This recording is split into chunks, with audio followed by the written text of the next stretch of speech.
Koodalmanikyam Devaswom bus stand പരിസരത്ത് നിർമ്മിക്കുന്ന ക്ഷേത്ര കവാടത്തിന്റെ ശിലാസ്ഥാപനം നടന്നു. പള്ളിവേട്ടയാലിനു അഭിമുഖമായി ക്ഷേത്രത്തിലേക്കുള്ള റോഡിലാണ് കവാടം നിർമ്മിക്കുന്നത്. ഞായറാഴ്ച മന്ത്രി രാമചന്ദ്രൻ കടന്നപ്പള്ളി ശിലാസ്ഥാപന കർമ്മം നിർവഹിച്ചു. Koodalmanikyam Devaswom chairman P Thankappan master അധ്യക്ഷത വഹിച്ചു. കൂടൽമാണിക്യം ദേവസ്വം കമ്മീഷണർ CK വിശ്വനാഥൻ ആമുഖ പ്രഭാഷണവും നഗരസഭാ ചെയർമാൻ MP ജാക്സൺ മുഖ്യപ്രഭാഷണവും നടത്തി.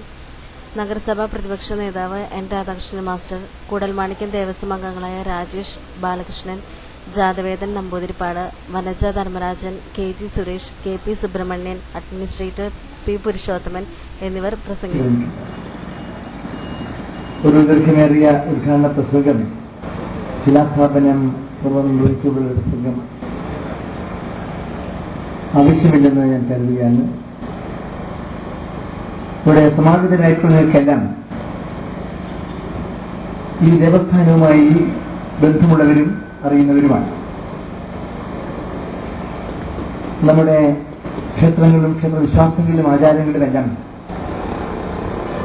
നമ്മുടെ സമൂഹത്തിന്റെ ഉത്കൃഷ്ടമായ ജീവിതചര്യകൾക്കും സാമൂഹ്യ സമാധാനത്തിനും സാമൂഹ്യമായ സൗഹാർദ്ദത്തിനും സാഹോദര്യത്തിനും എല്ലാറ്റിനും പ്രയോജനപ്പെടുത്തുന്ന സ്ഥാപനങ്ങളായി മാറ്റുക എന്നതാണ് ക്ഷേത്ര സംസ്കാരത്തിന്റെ ഭാഗമായി സ്വീകരിക്കാൻ നമുക്ക് കഴിയും.